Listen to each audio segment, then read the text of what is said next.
Muy buenas tardes para todos. Les habla José Luis Torre Grajales. Soy médico internista endocrinólogo de la Clínica Las Américas, empresa UNA, acá en la ciudad de Medellín. Endocrino Centro de Estudios Hormonales S.A. y docente del programa de endocrinología de la Universidad Pontificia Bolivariana de la ciudad de Medellín.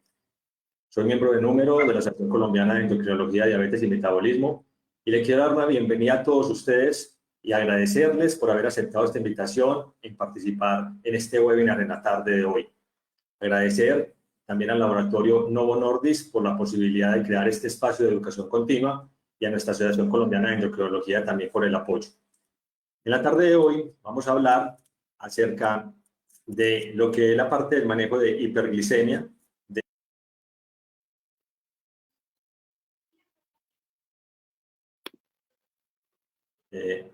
Andrés, ¿me ayudas que no me está pasando, por favor?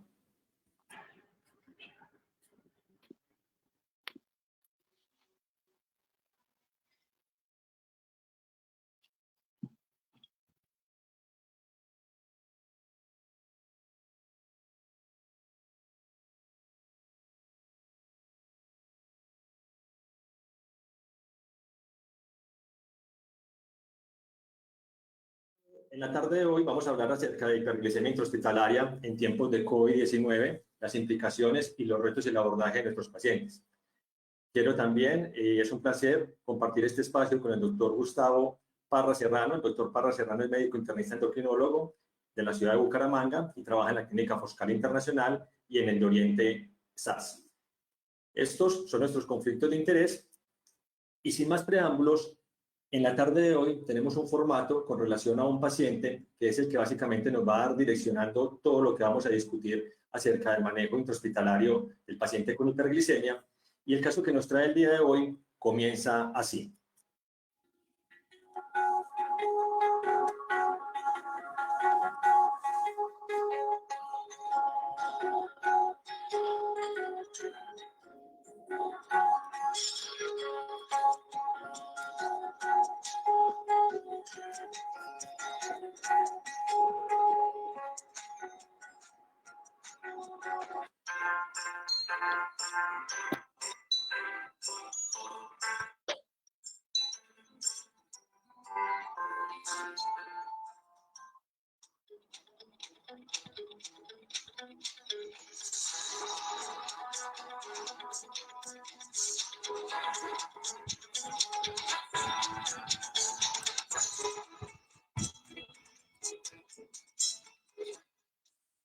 Muy buenas tardes, Gustavo. Un placer de nuevo estar contigo en esta actividad. Tenemos este reto entonces en la tarde de hoy y nuestra paciente nos está preguntando acerca de la prevalencia de diabetes en la población general. Quiero cederte la palabra para que entonces empecemos el desarrollo de esta actividad. Hola José, buenas tardes a todos en esta tarde de domingo. Y pues María tiene esa inquietud que es muy grande, qué tan frecuente es la diabetes, pero antes de eso yo quisiera decirle que cuando existe un problema que estamos padeciendo actualmente, lo ideal es que siempre exista una esperanza. Pero este problema fue muy grave, fue muy agudo, fue muy rápido y no teníamos una solución. Entonces la solución inmediata fue realizar una cuarentena. Un momentico, paremos un momentico y observemos qué es lo que está pasando con las personas que están llegando a hospitalizarse tan rápidamente. Y en la medida en que fue pasando el tiempo y estuvimos guardados y la parte aguda se encontraba en Europa y en Asia, pues inicialmente no hubo tiempo de analizar los datos. Solamente se sabía que existían algunos factores de riesgo que podían generar mayores complicaciones. Pero con el pasar del tiempo y con el tiempo que está dando, digamos, la resolución o la disminución de la pandemia en algunas regiones, se están pudiendo analizar mucho mejor esos datos. Y eso es lo que también queremos compartirles el día de hoy respecto específicamente al tema de diabetes. Se nos juntaron dos pandemias. Se nos juntó la pandemia del coronavirus y se nos juntó una pandemia que venía con anterioridad, que es la pandemia metabólica, la pandemia de la diabetes. Resulta que más o menos 1 de cada 11 personas en el mundo tiene diabetes. Eso es más o menos el 8 al 9% de la población. Súmele a esto que entre 1 y 2 personas no sabe que son diabéticas. Y eso que es muy fácil hacer el diagnóstico. Simplemente con una prueba de glucosa en ayunas se puede hacer un diagnóstico. Una prueba de glucosa postcarga. Y adicionalmente existe un número de personas, muchísimas, 1 de cada 13 personas están en cola para ser diabéticas. uno no se vuelve diabético de la noche a la mañana, uno se va volviendo diabético en la mayoría de los casos por nuestros hábitos alimenticios.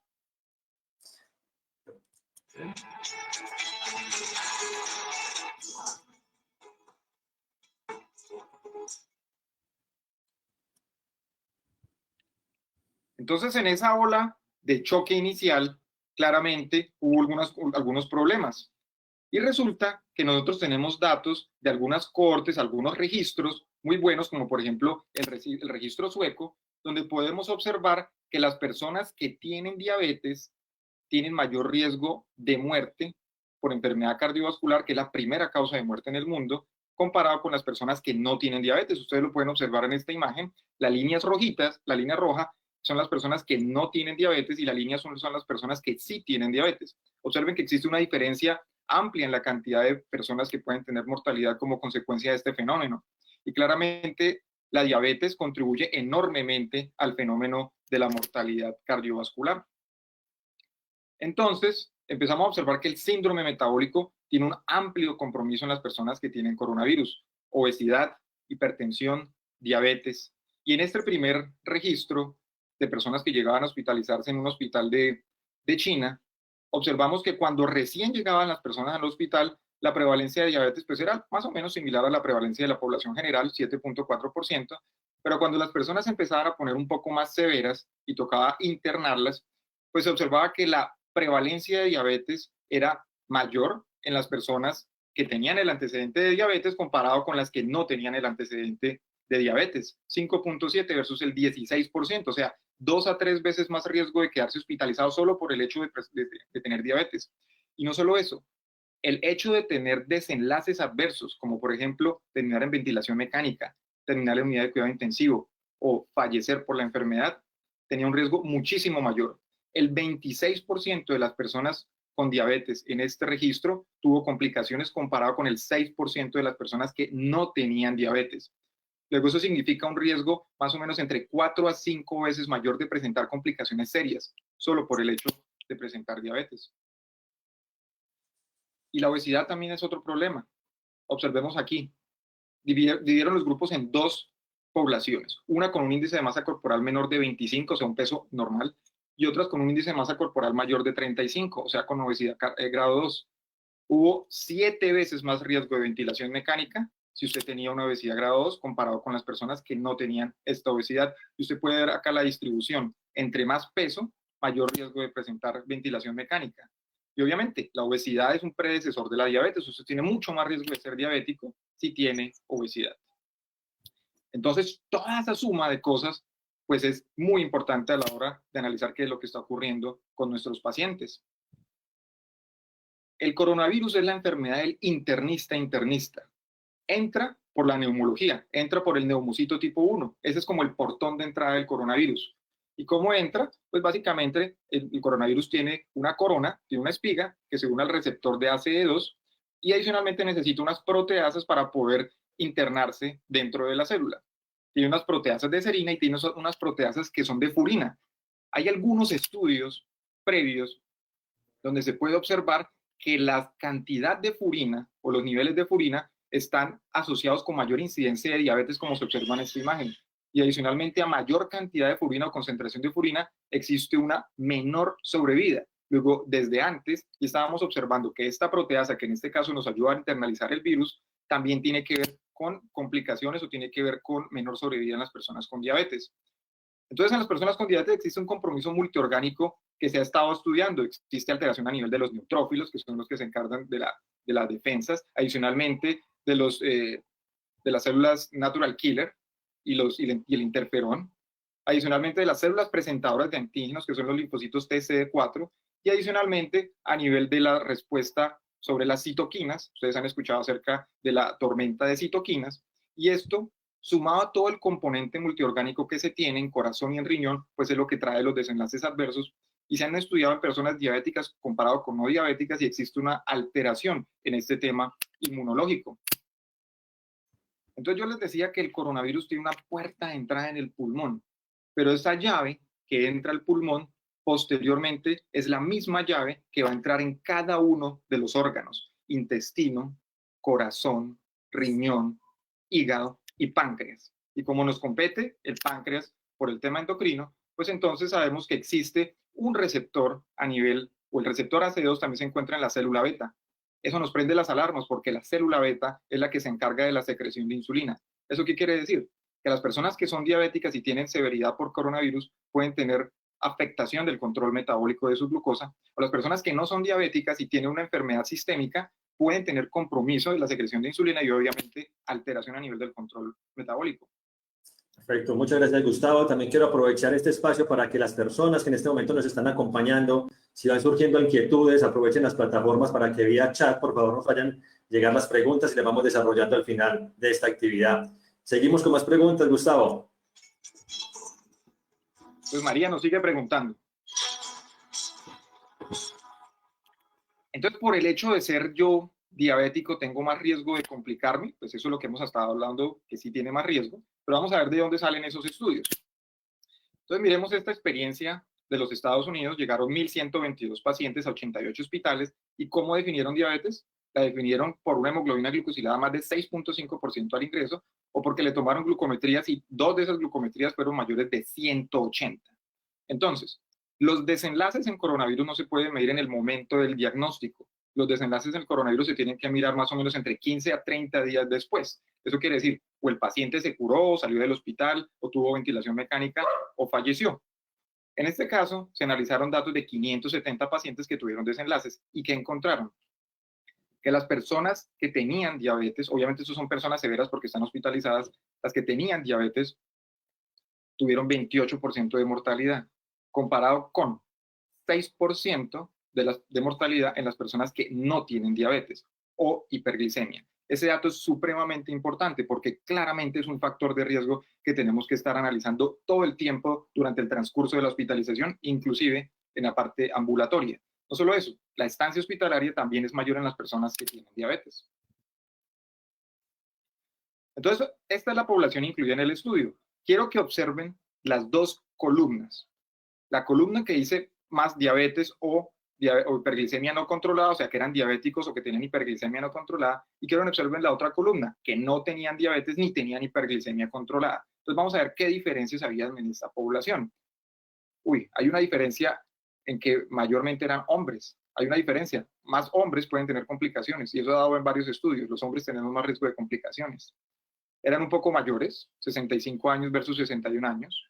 El índice de masa corporal era superior, más no estadísticamente significativo, y la hemoglobina glicosilada, pues eran diabéticos, lógicamente era superior. Y no solo esto, tienen carga alostérica de enfermedad, tiene mayor compromiso de la función renal, como se observa en la diferencia de las dos columnas, altamente significativa la diferencia en la función renal en ambos grupos. Pero este dato es clave. Miren, vamos a observar estas dos columnas. Aquí vamos a analizar las personas que tenían, esta columna todavía son las personas que tenían diabetes versus no diabetes, y obviamente el control metabólico está, digamos, mucho más alterado en las personas que tenían diabetes.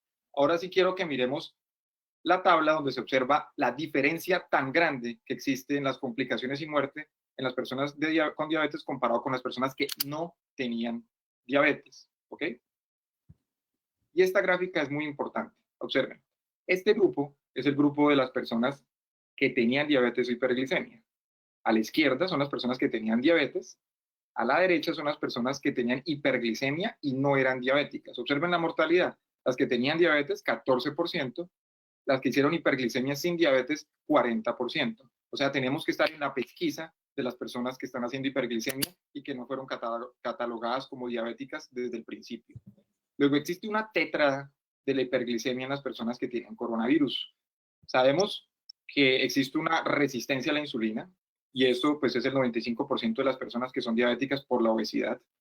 Sabemos que existe una respuesta inflamatoria que también va a afectar la resistencia y va a afectar también, digamos, los niveles o el control de glucosa. Sabemos que existe uso de corticoides o nutriciones, y adicionalmente sabemos que existe el compromiso de la célula beta en las personas que tienen coronavirus.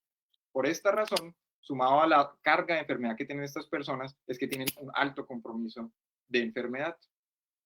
Entonces, ojo, hay que estar alerta del control de las glucometrías cada 12 horas. Y quizás uno de los mensajes más importantes de acá es mida glucosa, porque es posible que más cantidad de pacientes que se encuentren hospitalizados con coronavirus tengan mayores niveles de glucosa de lo que usted tenía previamente estipulado digamos, en cualquier otra población que no fuera con coronavirus. De tal manera que si usted ingresa a un paciente, pues procure medirle glucometrías cada 12 horas para saber qué ocurre. Si las glucometrías son menores de 140, usted puede decir, quítele las glucometrías. Si están entre 140 y 180, usted puede decir, siga vigilancia porque se le pueden subir. Si son mayores de 180, se tiene que tratar. Todo esto es de acuerdo a las guías. Ahora, ¿qué condiciones hacen que usted incremente el número de glucometrías? Un estado crítico, corticoides, nutriciones o coronavirus. De hecho, esta semana, hace 2 o 3 días, Serielo publicó esta editorial, donde comenta que el control de glucosa debe ser mandatorio en las personas que tienen coronavirus. Entre otras cosas, la hiperglicemia empeora el pronóstico de las personas con coronavirus. ¿Ok? Perfecto, Gustavo.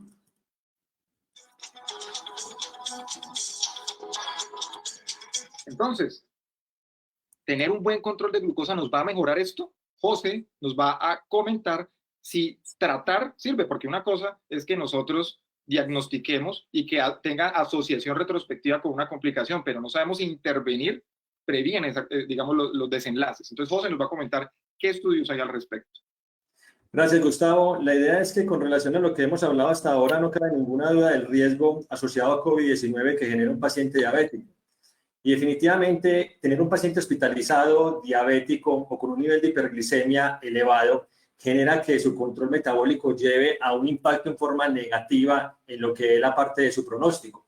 Se han establecido que definitivamente los pacientes con COVID-19, cuando tienen un adecuado control metabólico o una glicemia intrahospitalaria en un punto de corte menor de 180 miligramos por decilitro, como ustedes lo ven en la gráfica a mano izquierda, puede tener un impacto favorable en la supervivencia y esto puede generar un impacto de supervivencia de casi el 98%. Pero miren lo que pasa en el otro escenario. A medida que la parte de su control metabólico intrahospitalario es un mal control, el nivel de mortalidad de esos pacientes aumenta. ¿Por qué es importante esto? Porque es que nosotros estamos observando que en la población que tiene diabetes con un adecuado control, comparado con la población diabética con un pobre control, eso tiene repercusiones clínicas y también en la parte de los parámetros bioquímicos de los pacientes. En la columna de la derecha, ustedes están observando un análisis de algunas de las pruebas bioquímicas que tienen los pacientes hospitalizados y podemos observar cómo es un hallazgo común de los pacientes con COVID-19 hospitalariamente, la linfopenia. Y si un paciente tiene, por ejemplo, un buen control metabólico, esa linfopenia va a estar en un mejor rango que el paciente que tiene un pobre control, donde va a tener una linfopenia más marcada. La neutrofilia, por lo tanto, también es otro parámetro bioquímico que podemos utilizar en el sentido de que el paciente cuando tiene un pobre control metabólico, sus niveles de neutrófilos pueden estar inclusive más elevados que el paciente que tiene un adecuado control. ¿Y todo esto en qué se puede traducir? Que en todo lo que hemos hablado hasta ahora, con la parte de los parámetros clínicos y bioquímicos, definitivamente nos hablan de que el diabético hospitalizado, cuando tiene un buen control, va a tener una mejor supervivencia que los pacientes que tienen un inadecuado control. Pero lamentablemente María, que inicialmente nos consultó al doctor Parra y a mí, con una consulta en forma ambulatoria, su evolución no fue la mejor y terminó hospitalizada. Y con base a esto, entramos entonces en un nuevo escenario y eso es lo que vamos a desarrollar en los próximos minutos.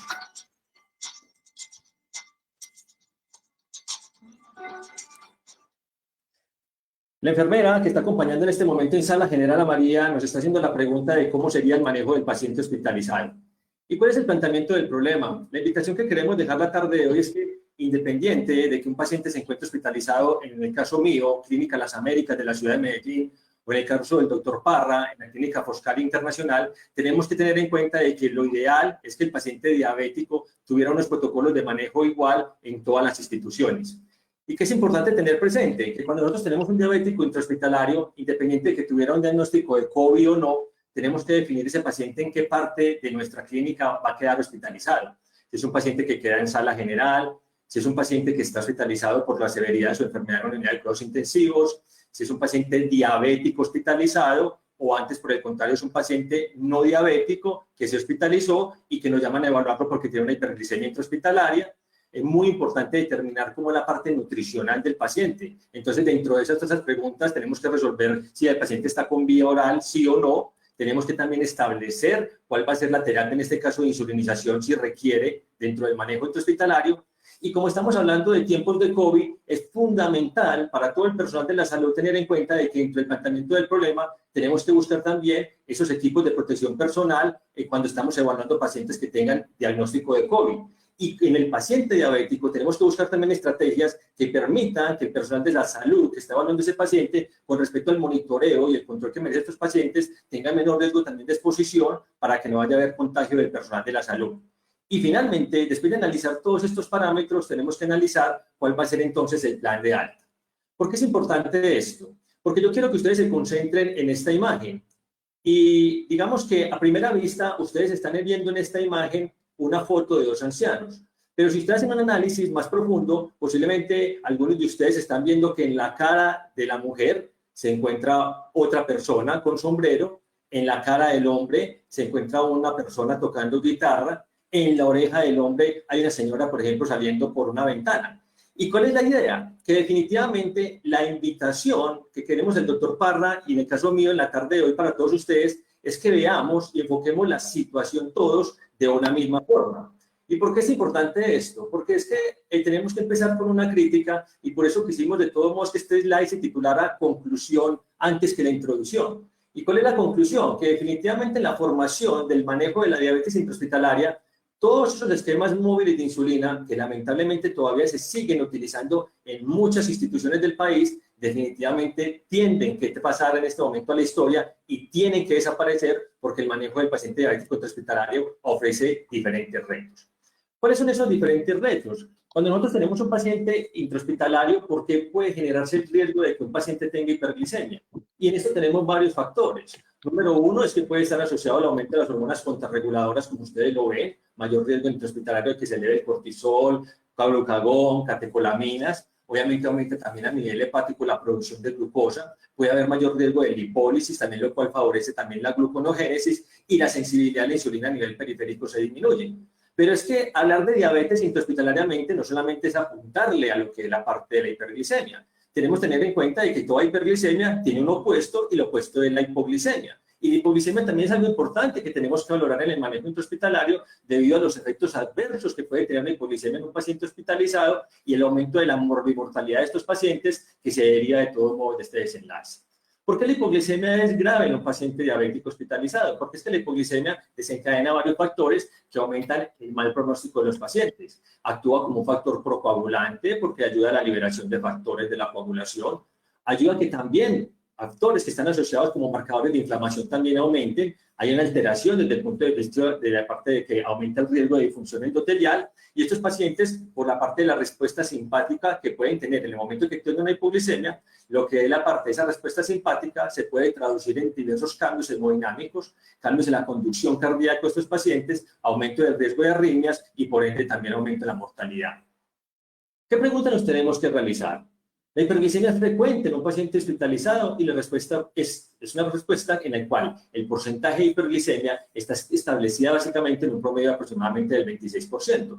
Y este es un estudio que salió 18 años atrás, donde el doctor Umpierre nos mostraba cuál era la parte de la comorbilidad, en este caso de hiperglicemia, en pacientes hospitalizados, y encontramos que los pacientes con diabetes correspondían a un 26% de esos pacientes hospitalizados. Miren cómo un 12% eran pacientes hospitalizados que tenían una hiperglicemia de nuevo y cómo los pacientes con normoglicemia eran aproximadamente el 60% de los casos. ¿Por qué la hiperglicemia genera complicaciones? Y son múltiples los factores. Pero es interesante este estudio porque en este estudio se trató de comparar qué impacto podía tener la hiperglicemia en varios escenarios de los pacientes en un seguimiento que se hizo en 180 días en pacientes que habían tenido un evento cardiovascular. Y miren cómo en la primera barra, que es la más alta, correspondía a pacientes que tenían hiperglicemias, que muchas veces definimos si es una hiperglicemia de estrés o una hiperglicemia intrahospitalaria, y miren cómo el riesgo de mortalidad de ese grupo de pacientes inclusive fue más alta que los pacientes que tenían diagnóstico de diabetes y sufrían de hiperglicemia. Obviamente, el porcentaje de pacientes que tenían menos mortalidad eran los pacientes que estaban euglicémicos y que no tenían ningún antecedente de diabetes.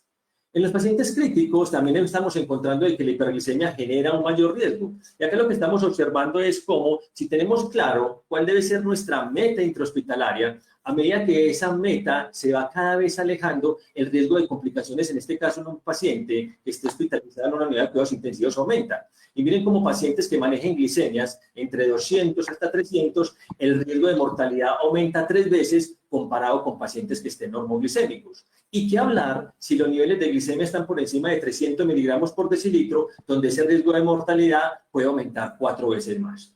¿Y por qué quería hacerle la pregunta acerca de cuál es la meta de glicemia intrahospitalaria? Porque esto generó una discusión desde hace mucho tiempo y quiero que nos traslademos 19 años atrás con este estudio del 2001 de la doctora Van der Berg, que fue un estudio que se hizo en una unidad de cuidados intensivos quirúrgica. La premisa que tenía la doctora Van der Berg, que es lógico, que concuerda con lo que decía Gustavo al inicio de esta actividad, es que definitivamente tener un paciente hiperglicémico aumenta el riesgo de complicaciones desde el punto de vista respiratorio, más riesgo de falla orgánica múltiple, y ella diseñó este estudio para establecer qué pasaba cuando tenía 2 grupos de pacientes, a los cuales uno le generó una terapia intensiva, buscando de que esa terapia intensiva establecía de que la meta de glicemia fuera una meta entre 80 y 110, o sea que la terapia de insulina la colocaba en ese grupo de pacientes cuando sus niveles de glicemia estaban por encima de 110. Y otro grupo de pacientes empezó la terapia con insulina cuando los niveles de glicemia estaban por encima de un valor de 215, buscando una meta entre 180 y 200. ¿Cuál era ese desenlace inicial que la doctora Van der Berg quería buscar con este estudio? El impacto en alguno de estos 2 grupos en lo que era la mortalidad en cuidados intensivos. Obviamente también ella quiso analizar otros eventos secundarios, como el impacto en la parte de la mortalidad intrahospitalaria, el riesgo de que esos pacientes, independiente que estuvieran en el brazo intensivo versus brazo convencional, requirieran o no menos terapia vasopresora, por ejemplo, la estancia en la unidad de cuidados intensivos. Y a grandes rasgos, lo que ella encontró en este primer estudio, hace 19 años atrás, era que el grupo de pacientes que estaban localizados al brazo intensivo, miren cómo tenían un impacto en la parte de menor mortalidad, en la parte de UCI y también en la parte hospitalaria comparado con la terapia convencional. Entonces, con relación a esto, podemos entonces también tener en cuenta de que el hecho de que tenemos pacientes en terapia intensiva, ese grupo de pacientes, miren cómo los scores de pronóstico en cuidados intensivos les fue mucho mejor a los pacientes que estaban aleatorizados al brazo intensivo comparado con el brazo convencional. Entonces, Van der Berg tenía una teoría agresiva. ¿Y cuál era la teoría agresiva? Decir, busquemos metas de glicemia lo más bajo posible y con ese punto de corte entre 80 y 110 fue que se generó ese estudio. Pero a medida que fueron pasando los años, encontramos nuevos estudios en el cual esa terapia agresiva posiblemente nos determinó que debíamos ser un poco más flexibles. ¿Y por qué pensamos en esto? Porque esas fueron las enseñanzas de este ensayo clínico que todos ustedes conocen, que fue el estudio Night Sugar, que se publicó 8 años después, en el cual básicamente eran pacientes también en cuidado crítico y se le autorizaron a esos 2 brazos, un brazo intensivo y un brazo convencional. Miren cómo en el grupo del brazo intensivo, 3.054 pacientes se buscaban metas de glucometría entre 81 y 108, y en el grupo convencional se buscaba que el nivel de glicemia no superara 180 miligramos por decilitro. En el estudio de Night Sugar se encontró que el hecho de poder ser un poco más flexibles y llevar esa meta de glicemia inclusive hasta 180 no generó diferencias en impactos en la parte de mortalidad comparado con lo que era el grupo convencional.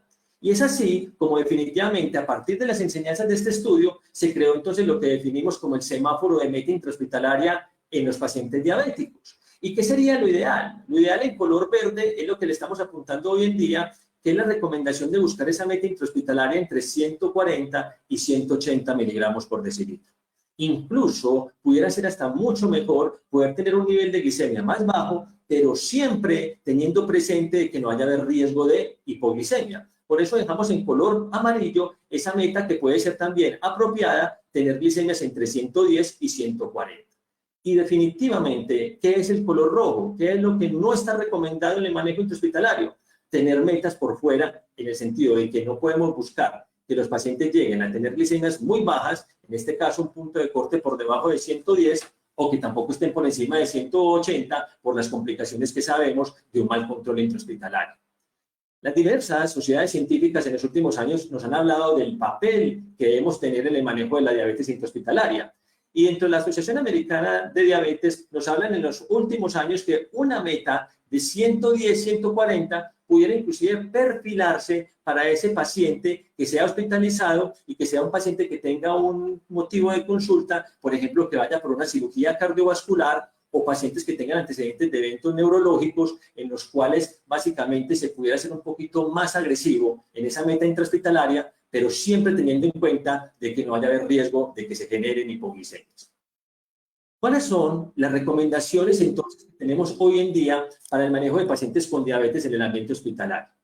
Es muy importante tener presente que a pesar de que estamos en tiempos de COVID, no hay ningún tipo, digamos, que de diferencia en ciertos, digamos, que aspectos generales en un manejo de COVID del paciente diabético con un paciente no COVID. O sea que no podemos perder de todos modos tampoco el rumbo de que este tipo de situaciones que estamos viviendo hoy en día con las pandemias nos va a cambiar un poquito la parte del enfoque de lo que normalmente hacemos dentro del manejo intrahospitalario. Obviamente, digamos que en la parte del monitoreo, que lo veremos más ahora, dentro de ese tipo de protección personal, sí puede haber de todos modos algunas diferencias y sugerencias, pensando inclusive en la propia protección del personal de la salud.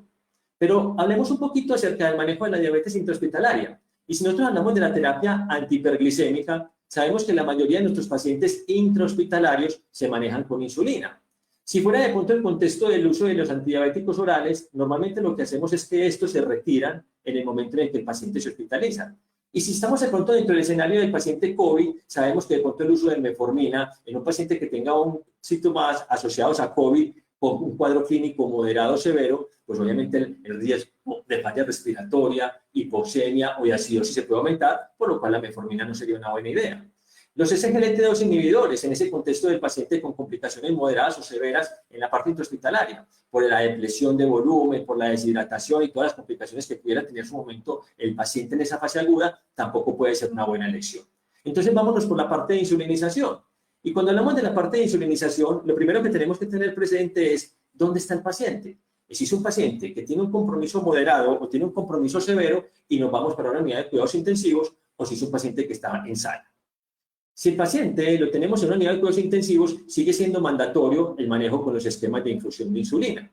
Y si nosotros tenemos un paciente sin enfermedad crítica en sala, y por ejemplo en el escenario de este paciente es un paciente con vía oral, el esquema, con un esquema basal bolo, sería lo ideal. ¿Cómo se debe iniciar ese esquema basal bolo? Años atrás apareció un estudio que fue el estudio Rabbit que nos ayudaba a determinar qué diferencias había entre los esquemas basal bolo y los mal manejo con los esquemas móviles que todavía, repito, se siguen utilizando. Y lo que nos enseñaba ese estudio es que la dosis total la podíamos calcular de acuerdo a las glicemias que el paciente tuviera al ingreso del hospital. Si el promedio era de glicemias por encima de 200, el cálculo total era de 0.5 unidades por kilo día de insulina. Y esa dosis total de insulina la podíamos dividir, dando 50% en basal y 50% en bolos. Pero si tenemos, como decía anteriormente, el escenario del paciente crítico y que necesitamos, porque ya sea de pronto que también ingresó con una complicación aguda, montarle una infusión de insulina, este es, digamos que, un esquema de lo que nosotros hacemos en la Clínica Las Américas en Medellín con la parte del manejo de infusión de insulina. Y básicamente lo que tenemos que tener en cuenta es que para calcular la infusión, lo que establecemos es cuál es el promedio de glicemias de ese paciente. Por ejemplo, si mi paciente tiene glicemias por encima de 200 miligramos por decilitro, lo que nosotros hacemos es que la glicemia real del paciente, si es una glicemia central, la dividimos por una constante de 100 y eso es lo que va en el bolo inicial. Y para calcular el inicio de la infusión es el mismo ejercicio, la glicemia sobre 100 y eso va por unidad por hora. Pero si las glicemias en algún momento están por debajo de 200, lo que hacemos es que montamos inmediatamente la infusión y no damos ese bolo inicial. ¿Qué es lo más rico en la enseñanza? Que cuando uno le dan estas teorías, se lo expliquen también con ejemplos. Y vamos a hacer el análisis. Si tenemos entonces un paciente de 18 años que se le va a iniciar el protocolo de infusión de insulina y resulta que mi paciente ingresa con una glicemia en promedio de 425, entonces vámonos para el algoritmo de arriba. ¿Cumple criterios de que es mayor de 200? Sí. ¿Se le daría bolo? Sí. ¿Cuál sería el cálculo? 425 sobre 100, 4.25. Obviamente lo que hacemos es acercar y redondear ese valor al valor que le sigue, entonces damos un bolo de 4.5 unidades. ¿Y a cuánto iniciamos la infusión? A 4.5 unidades por hora y la titulación de la infusión, obviamente en conjunto con el personal de enfermería, se estará haciendo cada hora con protocolo ya de manejo intrahospitalario en el cual esa infusión irá variando de acuerdo a las glucometrías que nuestro paciente vaya manejando. Pero María tiene más inquietudes y también el personal de enfermería.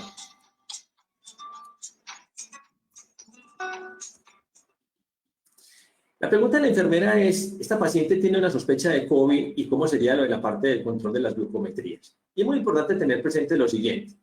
Independiente de que el doctor Parra sea el médico tratante en Bucaramanga o el doctor Torres en Medellín o la enfermera que nos esté acompañando, siempre analicemos lo que hemos hablado hasta ahora. Nuestro paciente, ¿dónde está hospitalizado? ¿Por qué? Porque de acuerdo a donde esté hospitalizado, sabemos que los esquemas de insulina pueden variar. Pero hoy en día, si el paciente tiene un diagnóstico de COVID y se hospitaliza, tenemos que pensar hoy en día en los equipos de protección personal. ¿Por qué? Porque sé que en ocasiones no lo tenemos en todos los servicios, sé que puede ser costoso, pero esto también nos tiene que hacer pensar a nosotros de la necesidad de poder pensar en los sistemas de monitoreo continuo de glucosa. Los sistemas de monitoreo continuo de glucosa se empezaron a hablar de ellos desde el año 1970. Inclusive el primer sistema de monitoreo continuo de glucosa que salió fue en el año de 1999. Y ha habido muchos estudios de la importancia de los sistemas de monitoreo continuo de glucosa, tanto en pacientes que están en una unidad de cuidados intensivos como en pacientes que son pacientes no críticos. En esta tabla, ustedes están observando los pacientes que están en una unidad de cuidados intensivos, qué estudios se han generado con los sistemas de monitoreo continuo de glucosa. Y quiero hacer énfasis, por ejemplo, en el estudio Singer del año 2010, en el cual básicamente lo que cogió fue pacientes con monitoreo continuo de glucosa en tiempo real, fueron 124 pacientes, y lo comparó con los pacientes que habitualmente se hacían las glucometrías capilares, que es lo que habitualmente hacemos. ¿Cuál era el desenlace que buscaba el doctor Olsinger? Determinar si había alguna diferencia en el control de la glicemia, en la estancia hospitalaria y lo que es la parte de mortalidad. Todos sabemos que definitivamente hay una evidencia muy fuerte del uso de los sistemas de monitoreo continuo de glucosa en los pacientes ambulatorios. Tenemos hoy en día también en la parte de estudios, en la parte hospitalaria, pero todavía falta profundizar un poco más esa evidencia que nos ayude a determinar qué impacto puede tener un sistema de monitoreo continuo de glucosa en ese manejo intrahospitalario. Y miren lo que encontró Olsinger, que concuerda mucho con lo que se ha dado la evidencia de otros estudios. Él no encontró diferencias significativas en el promedio de glucosa cuando comparó los pacientes con monitoreo continuo de glucosa en tiempo real con lo que eran las glucometrías capilares, pero sí hubo una diferencia muy importante en la detección de las hipoglicemias. Con el uso del monitoreo, digamos que el riesgo, de hipoglicemia fue de 1.6%, en cambio cuando estos pacientes críticos con la infusión de insulina se les hacía el seguimiento solamente con las capilares, miren cómo el riesgo de hipoglicemias se aumentó en un 11%. Él, este estudio, no encontró diferencias en estancia hospitalaria ni tampoco en mortalidad cuando comparó ambos brazos. Y en esta otra tabla, ustedes están viendo lo que pasa con sistemas de monitoreo continuo de glucosa en pacientes no UCI. Hay una lista de varios estudios, pero quiero hacer énfasis específicamente en este. ¿Por qué? Porque es el estudio de la doctora Ana María Gómez, mi profesora del Hospital San Ignacio en la ciudad de Bogotá, y la doctora Gómez hace 5 años en este estudio quiso coger una población diabética tipo 2 en el que ella básicamente lo que determinó era qué diferencias se podían dar en un análisis que hizo en 38 pacientes, en esos pacientes diabéticos tipo 2 que se les montaba un esquema basal bolo y en algún grupo de pacientes se les colocaba el monitoreo continuo de glucosa comparado con lo que era hacer glucometrías en forma capilar. Y miren lo interesante que la doctora Gómez encontró fue que básicamente el uso del monitoreo incrementó la detención de los episodios de hipoglicemia comparado con las glucometrías capilares. Con el monitoreo continuo detectó casi 55 veces versus 12 con la glucometría capilar. Y lo más interesante también es que casi el 50% de las hipoglicemias que la doctora Gómez encontró en este estudio fueron hipoglicemias que se encontraron entre las horas de la noche y las 6 de la mañana, lo cual indica de que este sistema de monitoreo continuo para esas hipoglicemias nocturnas se puede convertir en una excelente herramienta.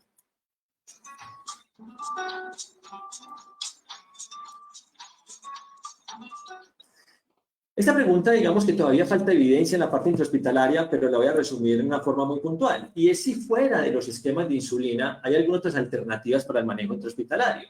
Y obviamente, digamos que todavía no hay, digamos que un ensayo clínico que nos dé, digamos que una evidencia muy fuerte de que este tipo, digamos que de análisis se hagan. Pero miren, por ejemplo, este estudio, que es un estudio en población diabética tipo 2, que venía, digamos que del manejo con agentes orales o con dosis bajas de insulina. Y en este estudio lo que hicieron fue básicamente aleatorizar a 3 grupos. Un grupo en el cual se les colocó un análogo de GLP-1 intrahospitalariamente, al otro se dejó con un esquema basal bolo y el otro grupo fue una combinación de la insulina basal con el análogo de GLP-1.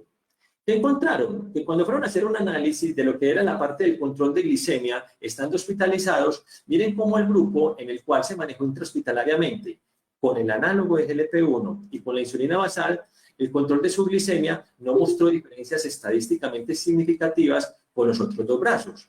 Pero cuando fueron a ver como ese tiempo de control en el cual el paciente cumplía metas intrahospitalarias, que en este caso era entre 70 y 180 miligramos por decilitro, sí se presentó inclusive esa meta y se logró en un mejor porcentaje en la combinación del análogo con la basal comparado con los otros dos brazos. Y si ustedes ven las curvas, en la parte inferior derecha, se observan que el basal bolo tiene, digamos que en ese automonitoreo, un buen control con respecto a la parte del descenso de la glicemia, pero también es muy similar a lo que se puede lograr con la combinación del análogo y la insulina basal.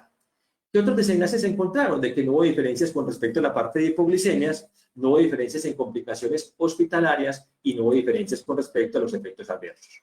Y así como intrahospitalariamente hay estudios con análogos de GLP-1, quiero mostrarles esta combinación de un estudio en el cual intrahospitalariamente manejaron un paciente con un inhibidor de EPP4 con una insulina basal, comparado con un régimen basal bolo. Miren, con respecto a lo que es la parte de las curvas, en la parte del control de la parte de las glicemias, en las cuales digamos que el uso del DPP4 con la basal no hubo, digamos que no fue inferior con respecto a la parte del basal bolo.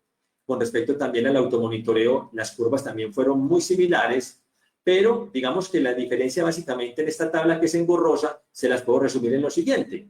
El uso del DPP4 inhibidor con la basal generó que, comparado con el basal bolo, la dosis diaria total de insulina fuera menor, el número de inyecciones en el día de insulina fuera menor, el número total de eventos de hipoglicemia también fuera menor y también se dio menor riesgo de hipoglicemias en la terapia basal más DPP4 inhibidor comparado con el grupo que tenía un basal bolo. Y otro que es un estudio, pero es un estudio muy pequeño, pero son alternativas que también de pronto pudieran surgir para pacientes en unidades de cuidado crítico. Es este estudio que salió en el 2018, que nos mostraba si había alguna diferencia en pacientes en unidades de cuidados intensivos manejados con un esquema de infusión de insulina regular venosa, comparado con otro grupo de pacientes que se les administró fue un análogo de insulina de acción lenta. ¿Qué es lo que podemos ver acá? Que también digamos que la idea no es que quiero que lo vean como borroso, sino que les voy a resaltar que sería lo más significativo de las características demográficas de los pacientes de este estudio. Miren que fue un grupo muy pequeño de pacientes, fueron 20 pacientes. El promedio de estancia en la UCI fue de 7.4 días. Tenía un Apache como score de todo modo, digamos que de pronóstico que tampoco estaba muy alto. 90% requirieron ventilación mecánica, terapia inotrópica al 30%, esteroides un 35%, miren cómo el 35% eran diabéticos. Y el seguimiento que ellos hicieron fue un seguimiento muy corto, 24 horas. Y lo que hicieron fue que un grupo de pacientes los dejaron con infusión de insulina venosa, 24 horas, y el promedio de la infusión fue de 2 unidades por hora. Y en otro grupo de pacientes lo que hicieron fue que esa dosis promedio por hora que tenían de la infusión se la pasaron a la análogo de acción lenta. Entonces lo que hicieron fue que si por hora el paciente estaba en la infusión de insulina y se gastaba 2 unidades, como el seguimiento fue 24 horas, hicieron un cambio del 100%, 24 por 2, 48 unidades del análogo de acción lenta en este caso. Y lo que definió el resultado de este estudio es que con respecto a lo que eran las áreas debajo de la curva, pero miren como una meta que no es lo común entre el manejo intrahospitalario, entre 80 y 200 miligramos por decilitro, el uso de la basal no fue inferior comparado con el esquema de infusión de insulina regular en los pacientes de la unidad de cuidado crítico.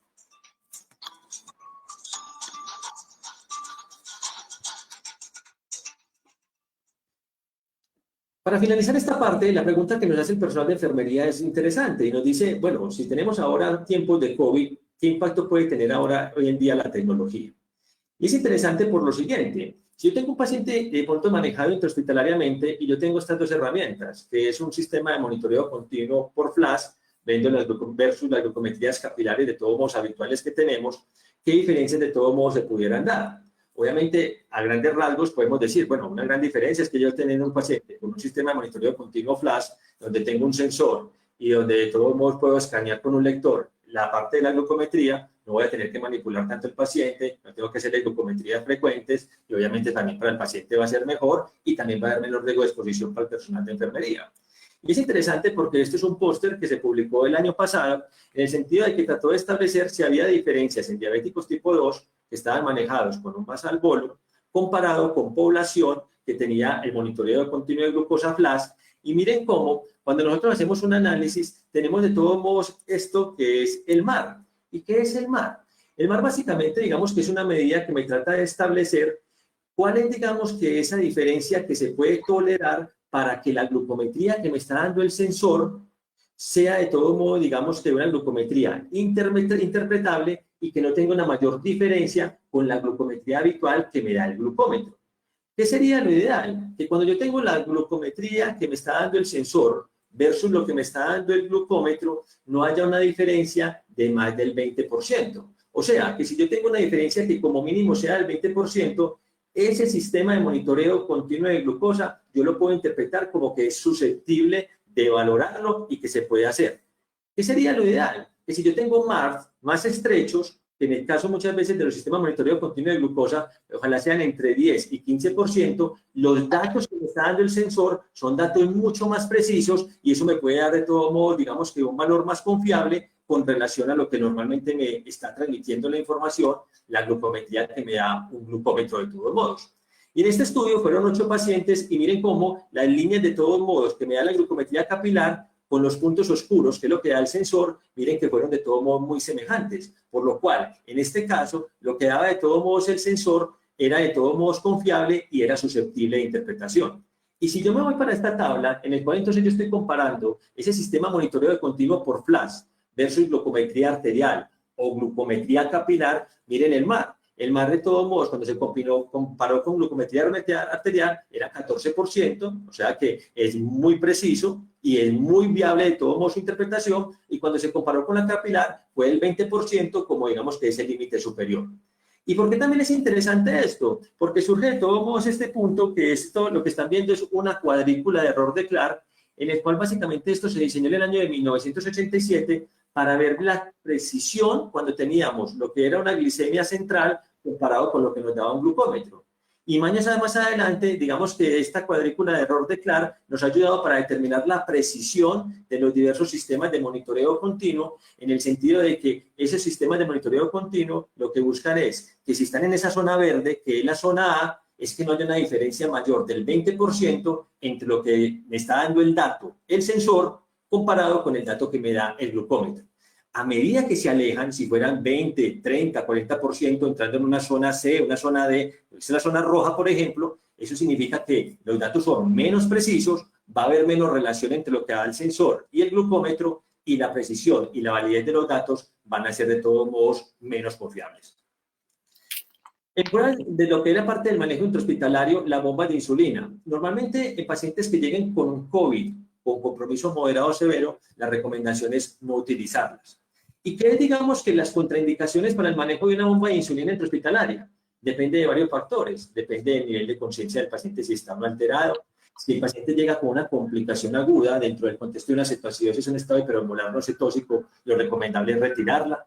Y lo más importante es que se ha encontrado en diversos estudios que inclusive el paciente que tenga una bomba de insulina, cuando se hospitaliza, casi un 25% de los pacientes, digamos que tienen problemas para el manejo de la bomba intrahospitalaria, así tuvieran, digamos, que de antecedente, que ya venían con un manejo ambulatorio.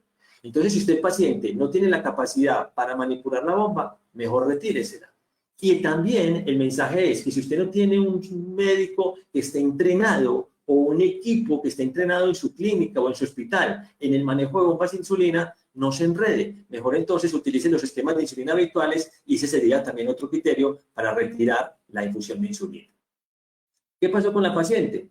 María lamentablemente no ha evolucionado bien y definitivamente María de la sala general hizo una falla respiratoria y terminó en cuidados intensivos.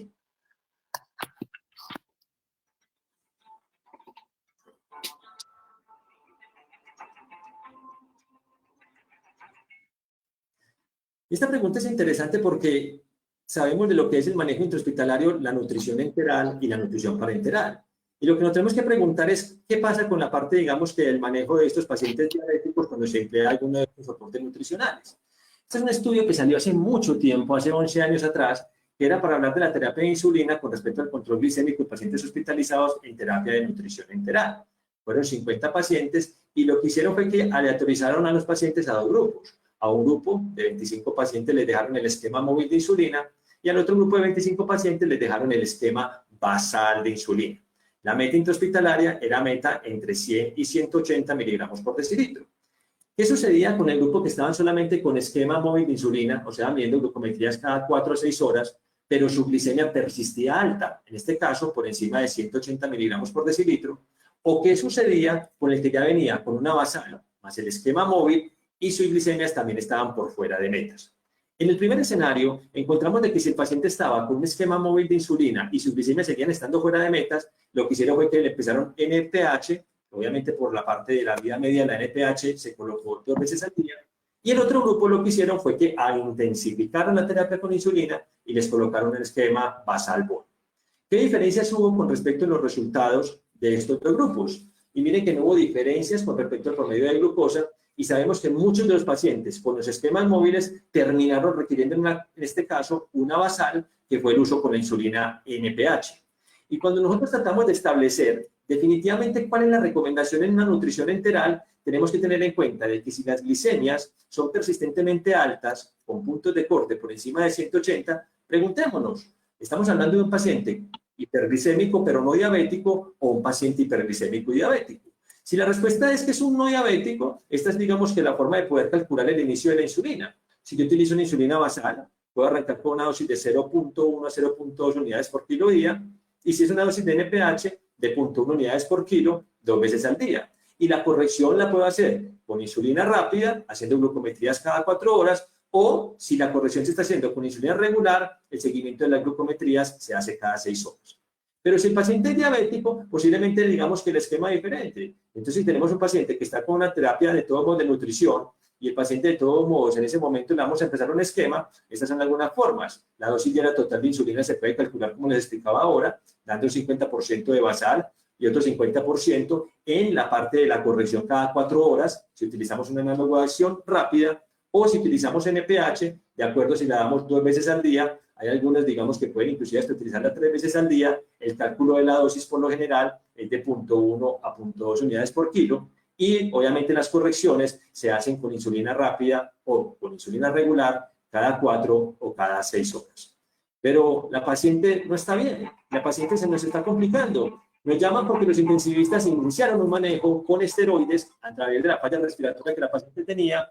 Y quiero darle la palabra a Gustavo, porque si hay un endocrinólogo en este momento que esté trabajando mucho lo de la parte de esteroides en el manejo intrahospitalario, es el doctor Parra, y obviamente cuando estuvimos haciendo el análisis de qué queríamos presentar el día de hoy, él nos trae de todos modos una información muy importante con su experiencia, y obviamente seguro que vamos a aprender mucho de lo que nos va a compartir a continuación. Gustavo, te dejo la palabra para que nos digas entonces cómo le vamos a ayudar a los intensivistas. Hola, José. ¿Me escuchan bien? Sí. Ok, perfecto. Bueno, entonces, referente al tema de uso de corticoides, hasta el momento, hace 2 días, había 35 estudios en clinical trials y adicionalmente no había resultados, no hay resultados de estudios aleatorizados. Luego, el uso de corticoides, por el momento, sigue siendo algo como empírico. Todavía no tenemos resultados de la eficacia y el uso de corticoides. De todas maneras, en varios de los estudios se menciona que más o menos 1 de cada 3 pacientes termina utilizando corticoides cuando hospitalizado con coronavirus. Y es muy importante entender que, obviamente, a mayor edad es más probable que la persona tenga diabetes, y a mayor edad y utilice corticoides, pues es más probable que la persona tenga hiperglicemia. Y entonces observamos esta pirámide para que tengamos como un punto de partida. 9% de las personas en la calle tienen diabetes. Si cogemos las personas que tienen infartos, 1 de cada 3 personas puede tener diabetes. Si cogemos los hospitalizados, no en esta época, 1 de cada 3 hospitalizados puede tener diabetes. Si cogemos las personas que tienen coronavirus, podemos decir más o menos que el 40% de esas personas pueden llegar a tener hiperglicemia o diabetes. Y si cogemos la población que tiene corticoides, hasta el 70% de las personas pueden tener hiperglicemia. Entonces vamos volando en el Paratrike a la clínica Foscal en Bucaramanga y vamos a poner 3 escenarios. para saber si nos asustamos o no, qué vamos a hacer. Y estos escenarios van enfocados a que ustedes entiendan que cuando a una persona se le dan corticoides, debe pensarse qué es lo que está ocurriendo dentro del paciente. Entonces tenemos a Pedro. Pedro está en día 3 de prednisolona de 100 miligramos, le toman solamente glucometrías en ayunas y esta glucometría en ayunas está en 98 miligramos por decilitro. Tranquilos, ¿cierto? Está normal. Segundo paciente, Luciana, dexametasona 40 miligramos, día 4. Solamente tenemos una glucometría en la tarde, que es de 240 miligramos. Entramos en pánico. ¿Qué vamos a hacer? Tenemos otro paciente que es Julián, que tiene historia de diabetes. Julián ya estaba hospitalizado hace 2 días, tenía glargina 10 unidades, tenía insulina análoga rápida 3 unidades, y adicionalmente le iban a empezar corticoides. Él estaba bien controlado, pero ¿cómo debemos proceder si a alguien le van a iniciar corticoides? Entonces, ¿cómo vamos a definir diabetes por corticoides? Si es cuando cualquier glucosa se encuentra más de 180 en 2 momentos o 2 mediciones consecutivas, ¿ok? Y vamos a comprender qué ocurre con el control de glucosa cuando damos corticoides. Entonces, observemos muy bien. Esta es una población de 60 pacientes con 3 grupos. Grupo de la izquierda, grupo 1, 13 pacientes. No tiene diabetes, no tiene corticoides. Yo no sé si se está viendo mi imagen en la pantalla.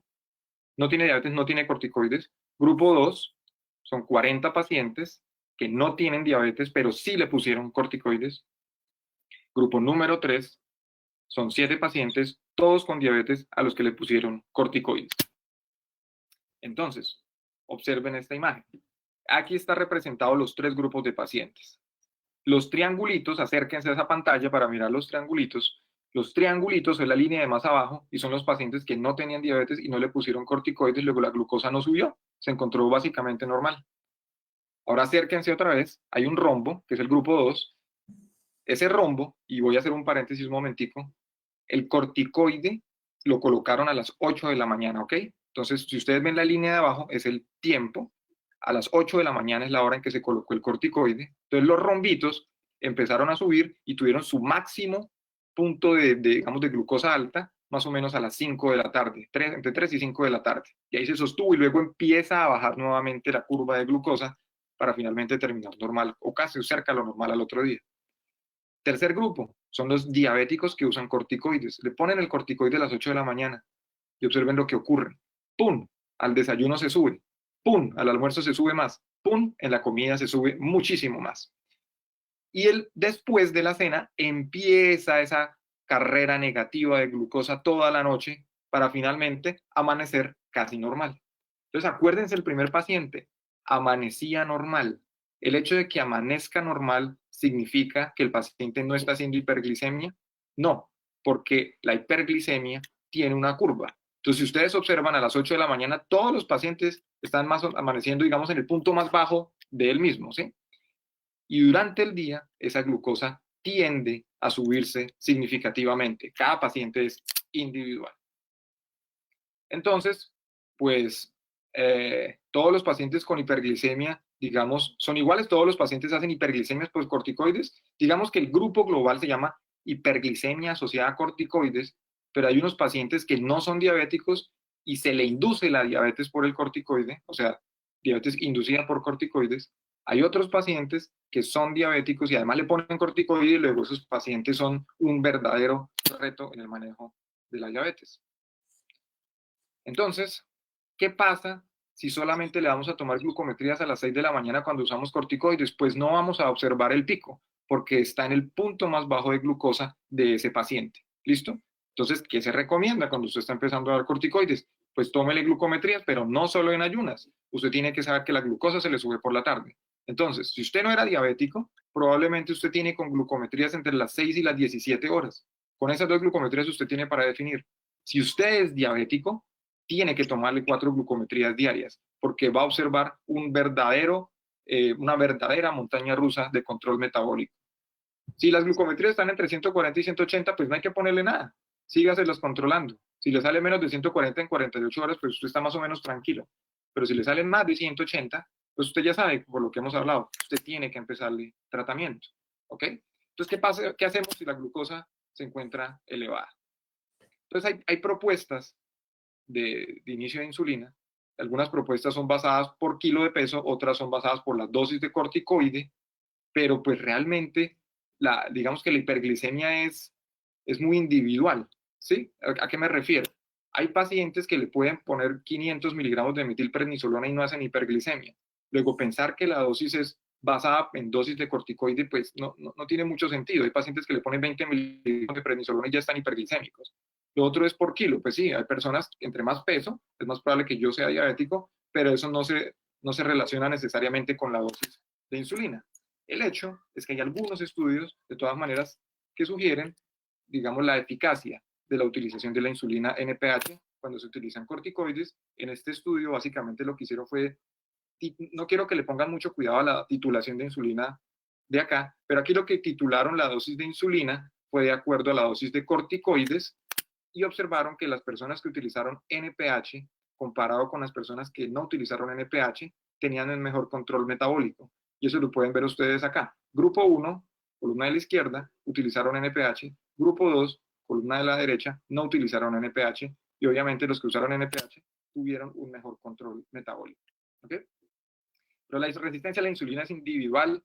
Digamos, la reserva de la célula beta es individual. Usted no puede saber por peso, dosis de corticoide, cuánto darle insulina a un paciente. Eso en la práctica clínica no ha funcionado así.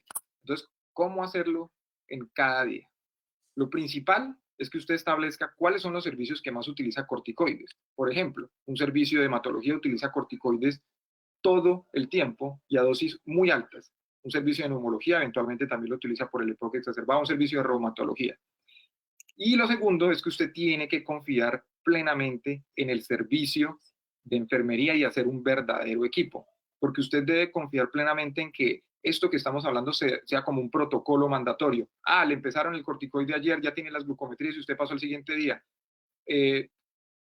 Fulanito le empezaron corticoides ayer, le tomamos glucometrías ayer y mire la glucometría de la tarde cómo está.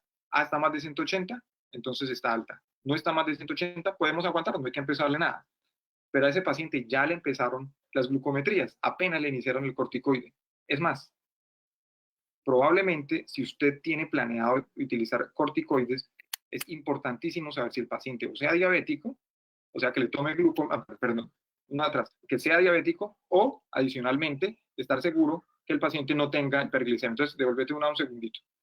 El corticoide tiene que administrarse por la mañana, entre las 8 y 9 de la mañana. Eso es como la Biblia, eso tiene que ser mandatorio, ¿sí? Es un mandamiento a la hora de tratar corticoides. ¿Por qué a las 9 de la mañana? Porque a las 9 de la mañana usted le coloca el corticoide y usted espera la curva alta en la tarde. ¿Qué pasa si el corticoide se la colocan por la tarde? Pues usted no tiene ni idea qué pasó a las 12 de la noche, 1 de la mañana. Y usted, sin comer, el paciente pues le va a dar miedo ponerle insulina a esa hora. ¿Qué pasa si usted se lo coloca? ¿Qué pasa si usted pasa revista a la 1 de la tarde y el corticoide se lo pusieron a las 9 de la mañana? Pues ya pasó la hora de aplicación del corticoide. ¿Qué pasa si usted pasa a las 5 de la mañana? Pues nadie le ha tomado ninguna glucometría a las 5 de la mañana porque de pronto las glucometrías en su clínica se toman a las 6 de la mañana y no se ha tomado las glucometrías en todos los pacientes. Entonces debe haber una coordinación entre el momento de la glucometría en ayunas, que es supremamente importante como les voy a contar ahora, y debe haber un momento con la glucometría la colocación del corticoide, que debe ser entre las 8 y las 9 de la mañana. Sus datos más importantes son las glucometrías de las 6 de la mañana y 17 horas. Pero la hora de la revista tiene que ser a las 8 de la mañana o 9 de la mañana, porque es la hora en que usted sabe cómo está la glucometría en ayunas y es la hora en que se colocan los corticoides. Se tienen que colocar los corticoides entre las 8 y las 9 de la mañana para poder simular toda la curva que obtuvimos. ¿Ok? Entonces, la titulación de insulina se basa en 4 conceptos. Bueno, usted ya sabe, si tiene hiperglicemia asociada a corticoides o si ya era diabético, usted tiene que pasar revista a las 8 de la mañana para revisar las glucometrías de las 6 de la mañana y revisar las glucosas de las 17 horas. ¿Listo? Para poder decidir qué colocar. Entonces, pasamos. La farmacocinética de las insulinas es supremamente importante. Si ustedes ya observaron que cuando ustedes dan el corticoide a las 8 de la mañana, hace como una curva ascendente que sube y sube hasta las 17 horas y luego empieza a bajar progresivamente, usted ya sabe que la insulina basal plana, análoga, no es lo ideal.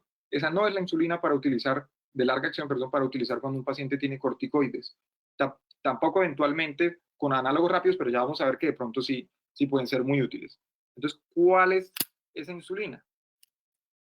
Entonces, observamos acá, por ejemplo, que una insulina plana puede ser lo más plana que usted quiera, lo menos variable, el menor riesgo de hipoglicemia que usted quiera, pero en corticoides no es así, no funciona. ¿Por qué razón? Porque la curva de hiperglicemia es diferente, es completamente diferente, ¿ok? Entonces, ¿qué podemos utilizar? Pues la insulina NPH, que cuando usted la coloca a las 8 de la mañana, empieza a actuar a las 4 horas, tiene su momento máximo de acción a las 8 horas, que es más o menos cuando tiene el momento más alta la glucosa, y empieza a bajar hasta las 16 horas, ¿ok? Entonces, basado en lo que hemos observado en la clínica, decimos que nosotros queremos unas metas terapéuticas en las personas que están con corticoides. No sé si se está escuchando o si se perdió la señal. Un tipo para cerciorarme que se esté escuchando. José, ¿me escucha? Ok, sí se escucha bien, listo, vale. Entonces, es supremamente importante todo lo que yo he hablado para organizar el equipo de trabajo. Cuando usted tiene ya organizado el equipo de trabajo, usted dice, ok, entonces vamos a empezar a aprender a titular la dosis de insulina. La dosis de insulina se va a titular con base en 2 puntos. Primero, quiero evitar al máximo que el paciente me haga una hipoglicemia en la madrugada. Segundo, quiero controlar que la glucosa de las 17 horas esté en metas. Entonces, 3 conceptos se van a ver. Primero, si la glucosa de la mañana en ayunas está más de 90 y la glucosa de la tarde de las 17 horas está más de 180, usted puede utilizar insulina NPH tranquilamente, porque el paciente no le va a generar hipoglicemia.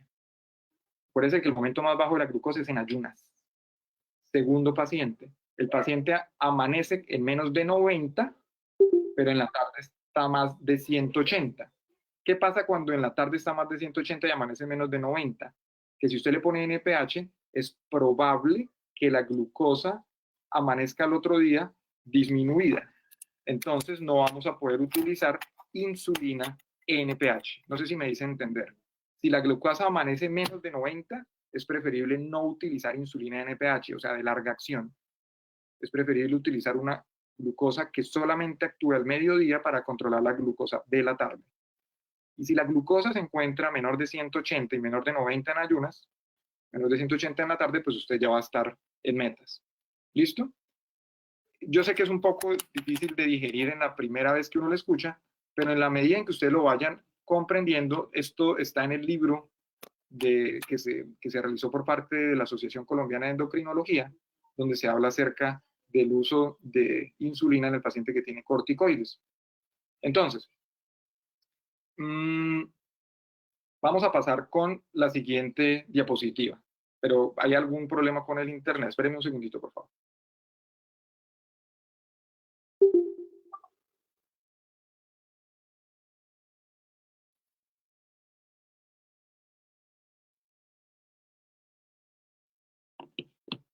¿Aló? ¿Me escuchan? Buenas. ¿Aló? ¿Me escuchan? ¿Me escuchan? ¿Me escuchan? Ahora sí me escuchan. Listo. ¿Me veo también? Sí. Ok. Entonces yo ya estoy acá. Esperemos un momentico porque hubo una pérdida de señal del otro computador.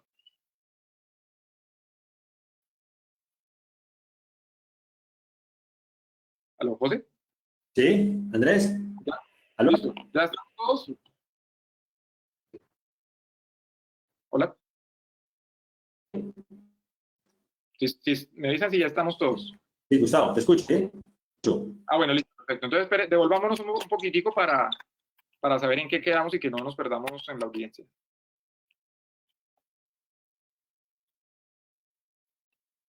¿Aló? No sé si José me escucha. ¿Yo me escucho? Ok, yo me escucho, pero pero hay una desconexión con las diapositivas.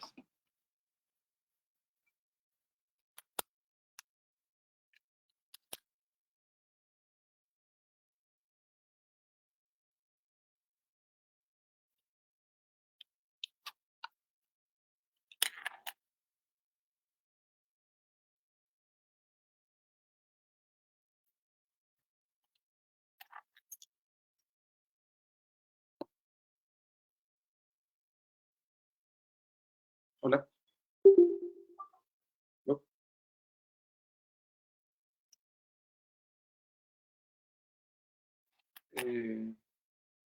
O sea, pongo mi presentación.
Estamos solucionando unos problemas técnicos. Les pedimos, por favor, un poco de paciencia. Ya reanudamos la presentación.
Gustavo, Por favor, escriban allá en la página si están escuchándome bien.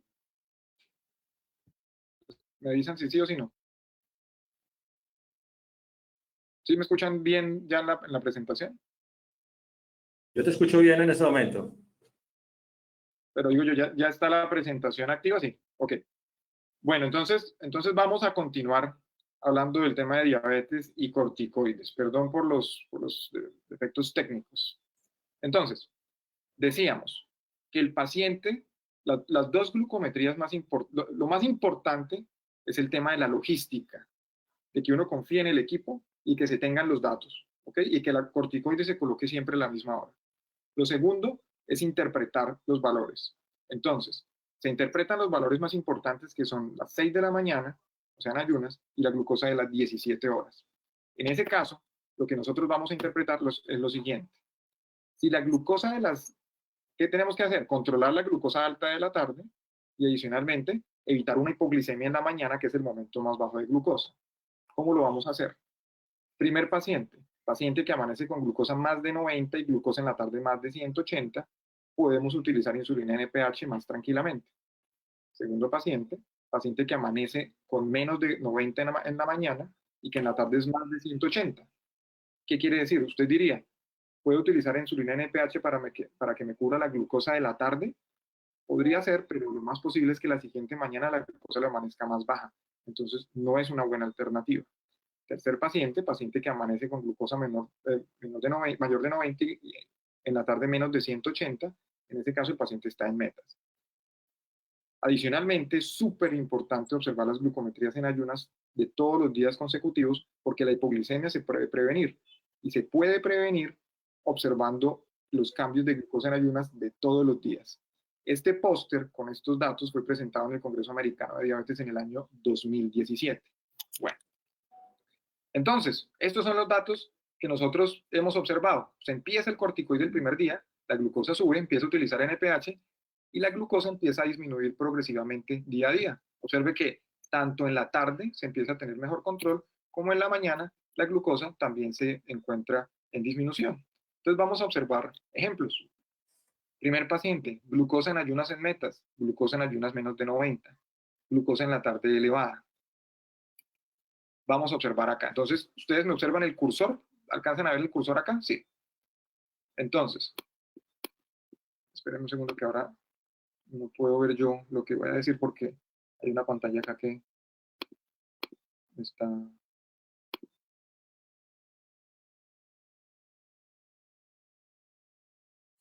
Observen las casillas donde están las glucometrías.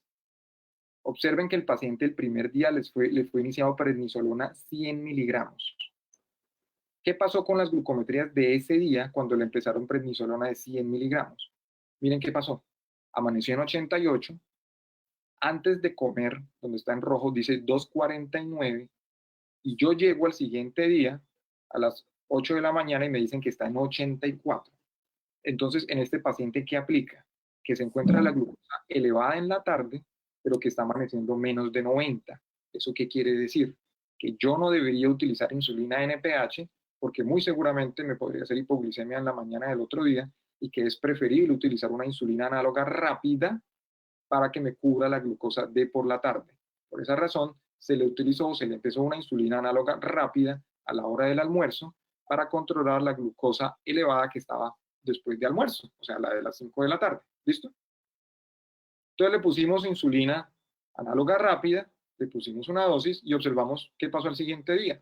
Observemos, hizo 84, por la tarde hizo 199, quiere decir que mejoró el control, y observamos nuevamente la siguiente mañana que está en 94. O sea, estamos súper tranquilos con ese paciente, porque no me está haciendo hipoglicemia en la mañana y adicionalmente por la tarde tiene mejor control que el día anterior. ¿Qué hicimos? Le subimos un poco más a la insulina análoga de por la tarde. La siguiente mañana o el siguiente día se comportó supremamente bien.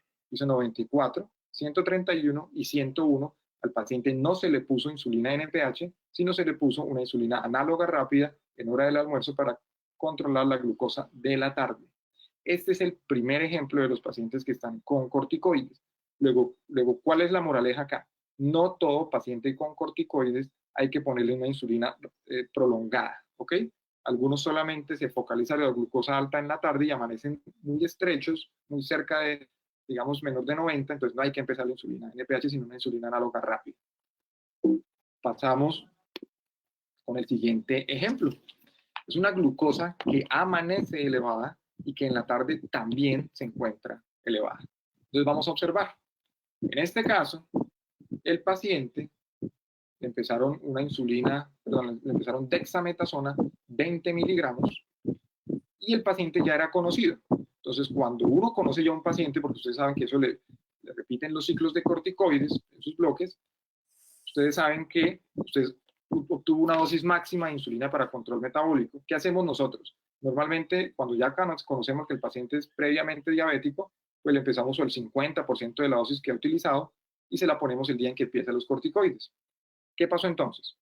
le pusieron dexametasona 20 miligramos, le iniciamos una dosis de insulina, NPH, y miren lo que pasó. Hizo 102, por la tarde estuvo en 215, y la siguiente mañana hizo 120. Entonces, yo quiero que ustedes observen lo siguiente. Por la tarde, el paciente se encuentra con la glucosa más alta que 180.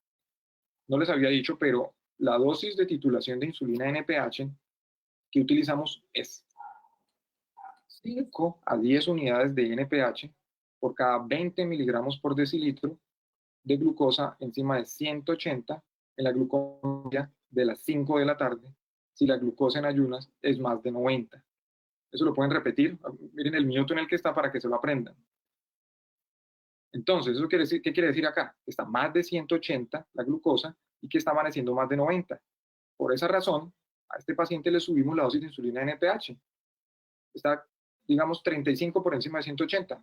Le subimos la dosis de insulina NPH en 15. De 25 le subimos a 40. ¿Qué pasó al siguiente día? Observen, 120, a las 5 de la tarde hizo 176 y en el siguiente mañana hizo 97. Dos cosas pasaron. La primera, que por la tarde estuvo mejor controlado. La segunda, que en la mañana hizo 97. Y quiero que miren acá, de 120 bajó a 97. Eso es lo que uno llama el delta de glucosa en ayunas, que es negativo y que es tan importante a la hora de titular la dosis de insulina. Luego, no es solamente llegar como loco, subir la dosis de insulina, sino es estar pendiente absolutamente todos los días. Porque un día que usted no esté pendiente de este dato, es un día que usted pierde en valorar el delta y que puede ser hipoglicemia en el paciente. Bueno, el paciente finalmente se encuentra con glucosa controlada. Gustavo, pero asumiríamos que es una glicemia en ayunas que está en un buen rango normal. O sea, sería más bien por el delta una alerta, más no para tomar una conducta en ese momento. Exacto, es una alerta, pero la glucosa está en rango de seguridad, ¿ok? Porque está más de 90. Ese rango de seguridad es un rango arbitrario que escogimos, ¿sí? No es un rango, es un rango arbitrario para evitar hipoglicemia, ¿ok? El de 90 en ayunas. Entonces, ¿qué pasó? Seguimos con NPH 40 unidades. ¿Qué pasó al siguiente día? Hizo 97, por la tarde hizo 199 y al siguiente día hizo 83. Miren cómo va bajando la glucosa en ayunas. 120, 97, 83. ¿Qué hicimos? Seguimos utilizando la misma dosis de NPH, pero ojo, ¿cuál era la siguiente alternativa? La siguiente alternativa tal vez era, como está menos de 90, disminuir la NPH y como acá a las 5 de la tarde está más de 180, ponerle un poco de insulina parandial al almuerzo. Esa probablemente hubiera sido otra alternativa en este paciente. ¿Y cuál sería tu recomendación de dosis de análogo, Gustavo, para colocarla en el almuerzo? ¿Empezar con cuánto? Entonces, la dosis de análogo que estamos usando es entre 2 y 4 unidades de insulina análoga rápida en el momento preprandial de la glucosa que se toma. Ejemplo, si esta es la glucosa de las 5 de la tarde, pues el momento prandial es el almuerzo. Entonces se utilizan entre 2 a 4 unidades por cada 20 miligramos por decilitro encima de 180.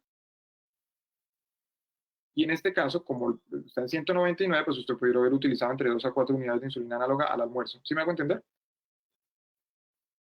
Listo. Finalmente, correcto. 40 de NPH. Al siguiente día, ¿qué pasó? Estuvo bien controlado, pero miren que el delta sigue negativo. ¿Sí ven? 120, 97, 83 y 75. De ahí que es tan importante la intensidad y la disciplina a la hora de observar las glucometrías todos los días. Nuevamente, este póster lo presentamos en el Congreso Americano de Diabetes, donde comparamos la dosis de insulina en las personas que tenían diabetes y que no tenían diabetes. Miren la línea roja. La línea roja es la curva de dosis diaria total de insulina en las personas que no eran diabéticas, pero que fueron diabéticas por corticoides, o sea, la diabetes inducida por corticoides. Miren cómo sube la dosis de insulina, pero no es tanta. Estas personas de la línea azul son las personas que tienen diabetes y que además les ponen corticoides. Entonces usted empieza con una dosis de insulina X, pero tan pronto le ponen el corticoide, esa dosis de insulina, miren cómo se sube. ¡Pum! Esa dosis de insulina se puede casi duplicar o triplicar. ¿Ok? Eso es importantísimo porque la cantidad de insulina que se utiliza en las personas que son diabéticas y que usan corticoides es muy alta y es una dosis fraccionada de insulina. ¿Ok? Entonces vamos a pasar al esquema de, vamos a pasar al esquema de control metabólico en las personas que tienen diabetes. Básicamente es lo mismo que el esquema anterior, pero hay algo importantísimo. La insulina análoga basal se suspende y se empieza con insulina NPH por la mañana, ¿ok?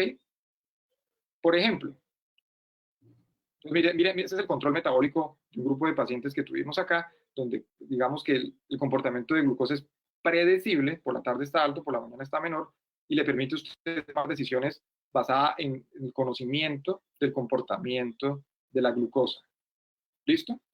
Entonces este paciente era diabético tipo 2 y le empezaron corticoides. Entonces miren, observen acá, el paciente venía con una dosis de glargina y venía con una dosis de insulina análoga rápida.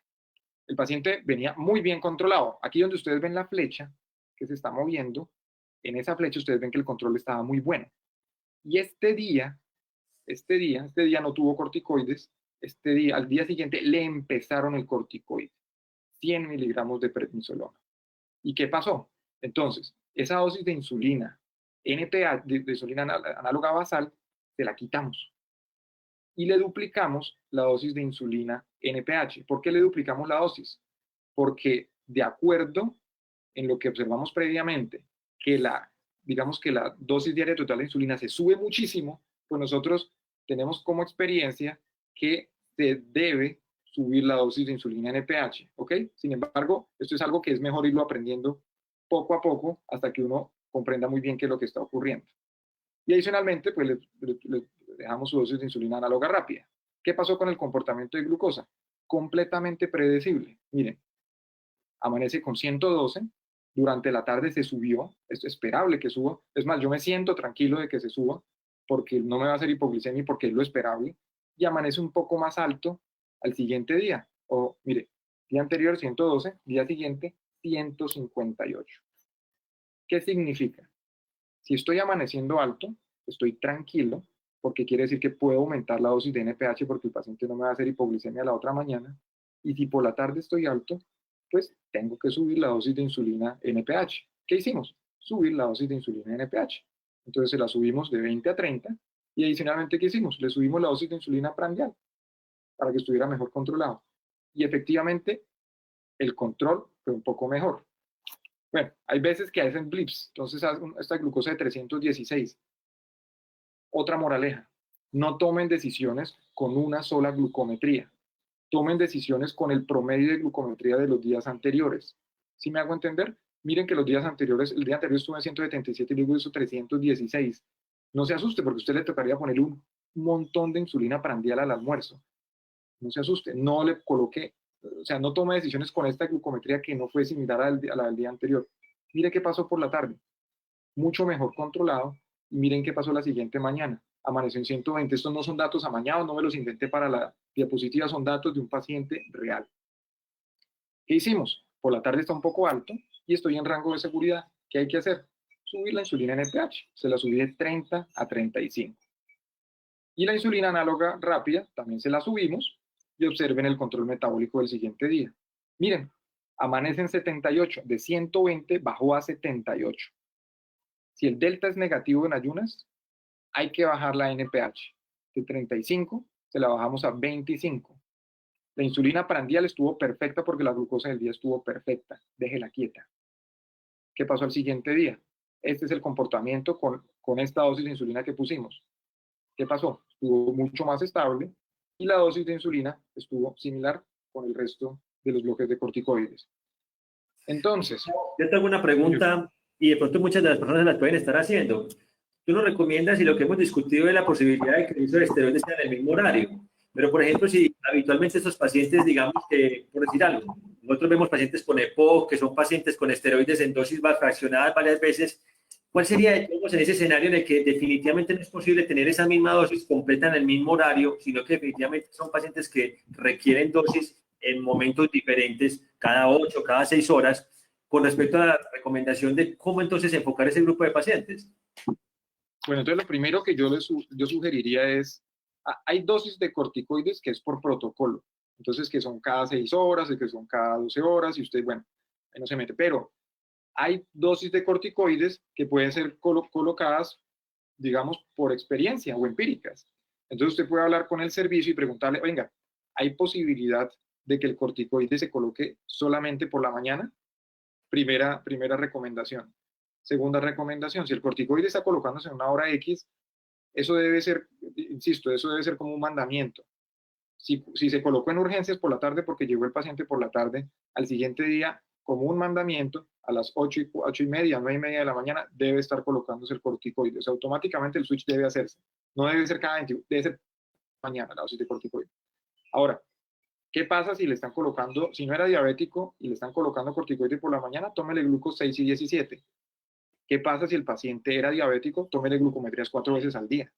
¿Qué pasa si le colocan corticoides 2 y 3 veces al día? Tómele 4 glucometrías diarias.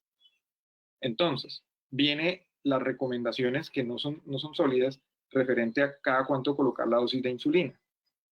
Entonces, ¿qué es lo que se ha observado? Cuando se utilizan corticoides 2 veces al día, el delta de glucosa nocturno es supremamente importante. ¿Eso qué significa? Que si, por ejemplo, usted sabe que usted come de día, pero usted de noche en teoría no come. Y si tienen corticoide que están colocándose 2 y 3 veces al día, pues tiene una hiperglicemia que es constante. Pero debe ser mayor la hiperglicemia por la mañana porque además está comiendo. Por la noche usted no está comiendo. Entonces, desde ese punto de vista, usted debería observar el delta de glucosa nocturno. Si el delta de glucosa nocturno entre las 10 de la noche y las 6 de la mañana es negativo, por ejemplo, 300 a las 10 de la noche, 200 a las 6 de la mañana. Usted sabe que esa glucosa de noche está bajando. ¿Qué haría yo? Solamente le colocaría insulina por la mañana, NPH, y la titularía, y además glulicina, o alguna insulina análoga rápida con escala sensible. ¿Listo? 4 veces al día. ¿Ok? Y adicionalmente, usted estaría muy pendiente de que si el delta de nocturno es negativo, titular la dosis de insulina solamente por la mañana. ¿Ok? Perfecto. Ahora, si el delta es positivo, que usted a las 10 de la noche esté en 200 y amanece en 300, no duden en ponerle la insulina nocturna, la NPH nocturna, porque el delta es positivo. Perfecto, muy bien. Bueno, Gustavo. Entonces, la hipoglicemia se puede predecir.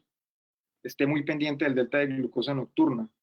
Establezca los protocolos y familiarizarse todo el equipo, que muy seguramente usted le puede hacer, pero usted tiene que ser sagrado. Usted no puede pasar revista cada 2 días y alguien le está poniendo corticoides e insulina, porque muy seguramente usted va a perder el delta. Usted va a perder la oportunidad de titular la insulina, ¿ok? Debe ser todos los días entre las 8 y las 9 de la mañana. Y otra recomendación, siempre tiene que preguntar, ¿cuánto tuve de corticoide el día anterior? ¿Cuánto tiene el día el mismo día y cuánto tiene el día siguiente? Para usted poderse planear.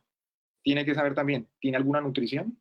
Porque si tuvo alguna nutrición y hoy ya no la tiene, automáticamente cambia la dosis. Entonces, varios son, y si tiene vía oral, obviamente. Son cosas que usted tiene que tener muy presente a la hora de titular la dosis de insulina. Por la falla técnica, tú tienes el control para hacer la última parte. Tienes razón, José. Dale. Listo. Play.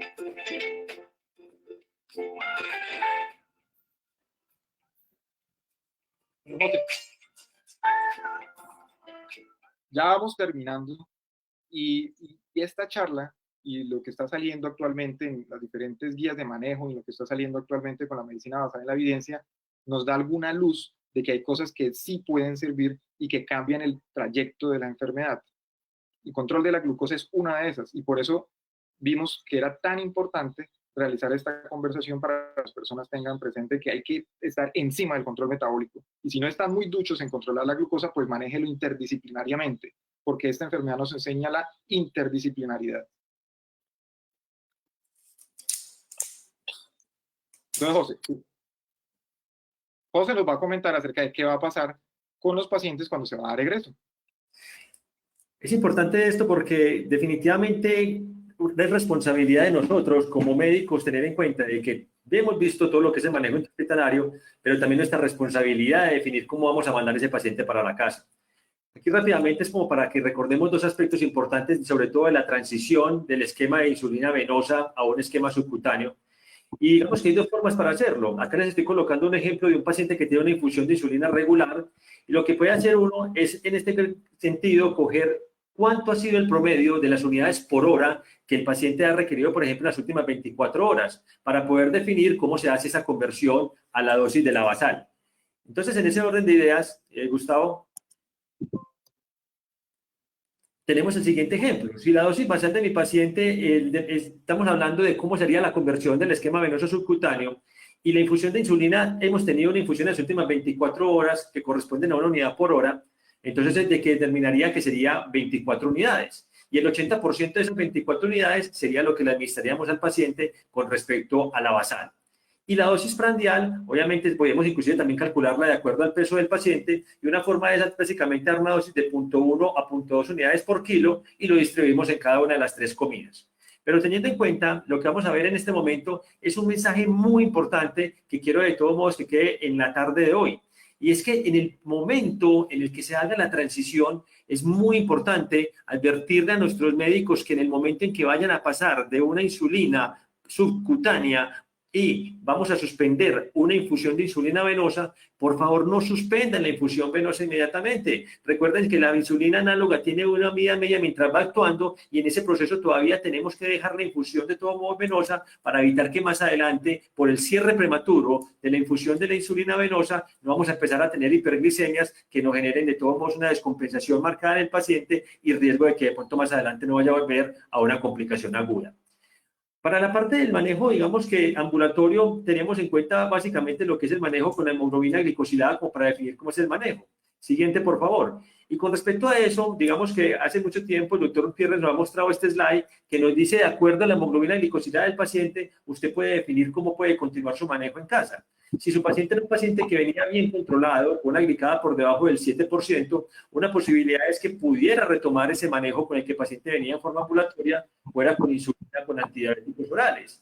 Si el manejo de su paciente determina que su glicada era un promedio entre 7 y 9% y su paciente va a ser dado de alta, una posibilidad en la parte de la titulación del esquema de la insulina basal es, digamos, que generar una reducción aproximadamente del 50% de la dosis de la insulina basal que el paciente requirió en forma intrahospitalaria, y ese puede ser el nuevo cálculo para mandarlo para la casa. Pero si las glicemias están mal controladas, la glicada de por sí era una glicada alta, como vemos en este escenario, con glicadas por encima del 9%, una alternativa podría ser bajar solamente un 20% a la dosis basal que el paciente requirió intrahospitalariamente para el manejo ambulatorio.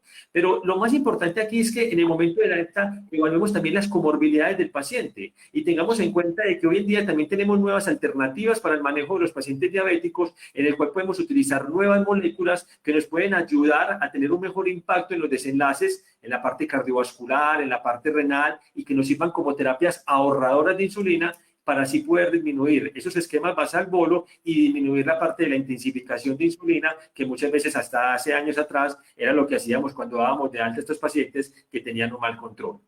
¿Y por qué es importante esto? Me pasa la siguiente, por favor, Gustavo.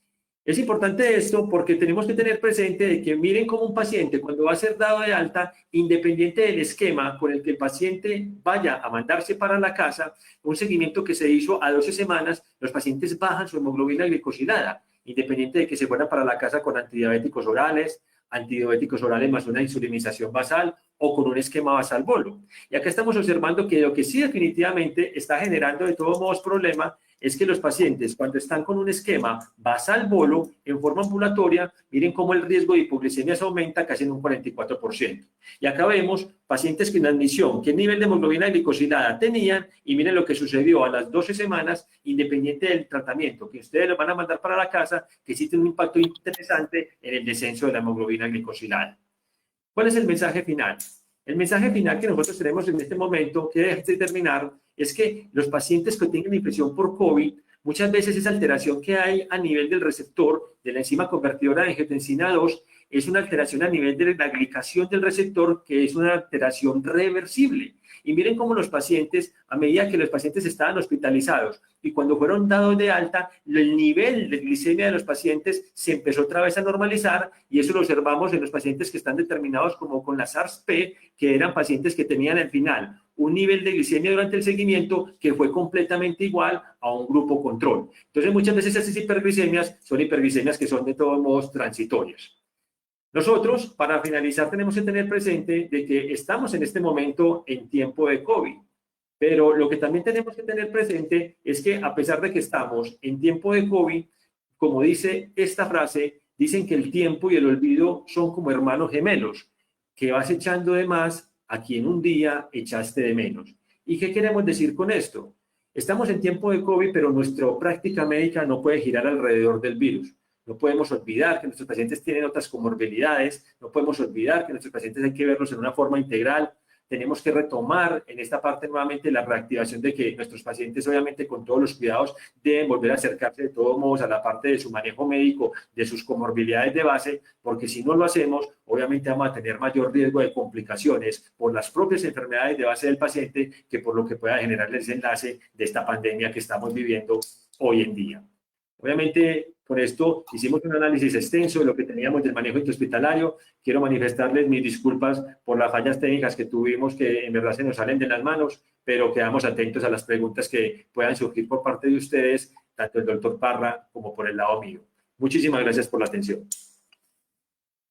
Muchas gracias.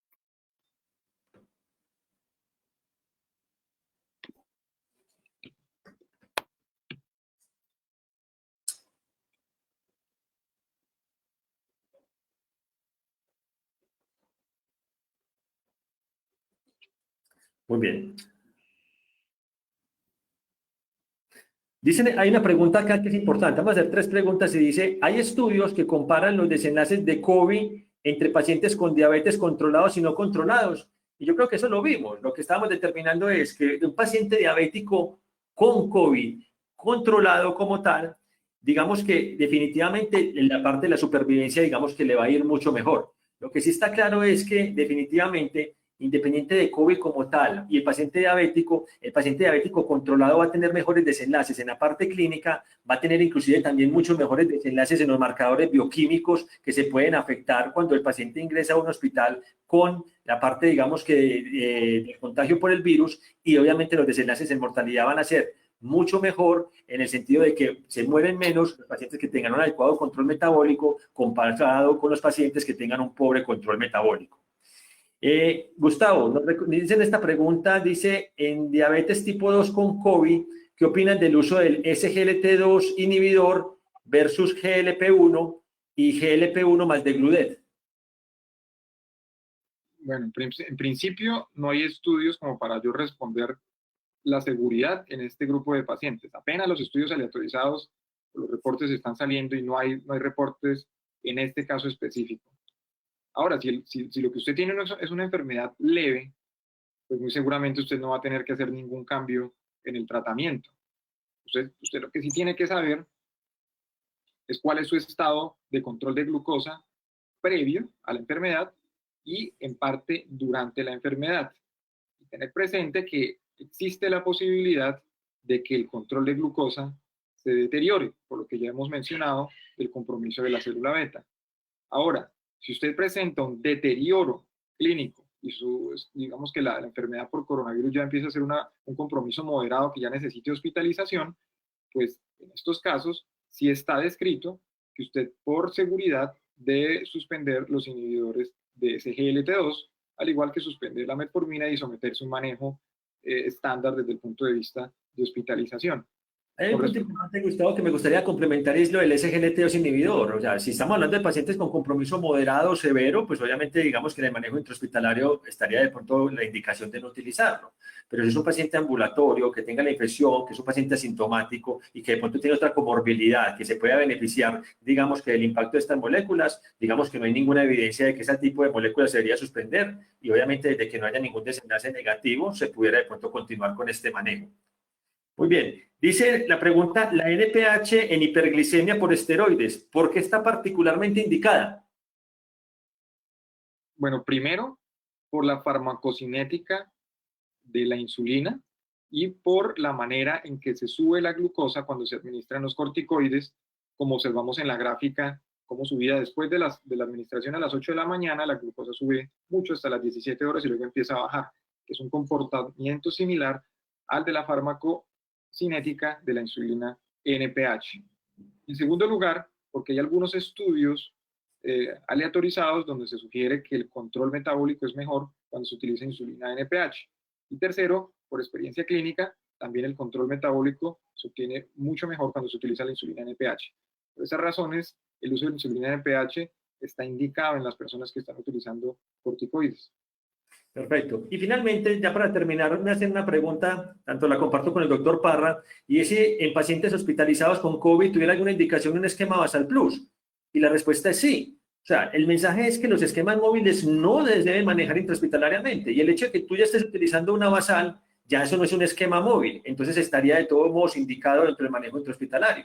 ¿Qué es lo que determina el Basal Plus? Obviamente el automonitoreo del paciente, la glucometría, si el control que tú le hagas en forma intrahospitalaria te va a ir indicando si esa terapia es la indicada o si definitivamente más adelante hay que intensificarla a un esquema Basal Bolo. Entonces es muy importante siempre el apoyo del personal de enfermería, que sean muy juiciosas con la parte de las glucometrías, que el personal en este caso nosotros como personal médico las sepamos interpretar y de acuerdo a los resultados podamos de todos modos establecer cuál es de todos modos, digamos, el mejor esquema que podamos de todos modos ofrecerle a nuestros pacientes.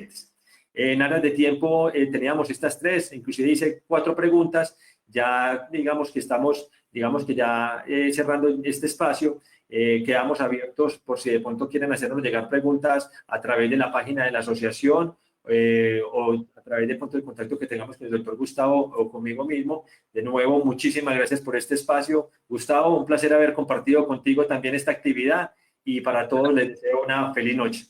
Igualmente. Adiós a todos. Que descansen.